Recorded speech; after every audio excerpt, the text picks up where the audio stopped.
Hello สบายดีสวัสดีพี่น้องป้องป่ายสุภูสุคน This is operation for offering this is ancestor on บุญเขาประดับดิน Day เขาประดับดิน mean operation placed on the ground offering before by around T4 a.m. on 14 Waning Moon Day of Night ลาวลูนามัน in 2025 this day on Saturday 21st August is Lao ethnicity tradition, Lao ethnicity culture, both sides of Mekong River, both Lao country and Thailand country, as well as Lao ethnicity everywhere in the world. นี่แม่นเครื่องไหว้ที่ข่อยได้แต่งไว้เพื่อเกี่ยมไหว้บรรพชนที่ล่วงลับไปแล้วเนื่องในมือบุญเขาประดับดินซึ่งกงกับแฮม14ค่ำเดือน9ของทุกปีโดยในปี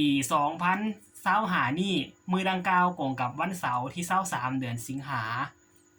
บุญเขาประดับดินเป็นฮีตของประเพณีของชาติพันธุ์ลาวเฮา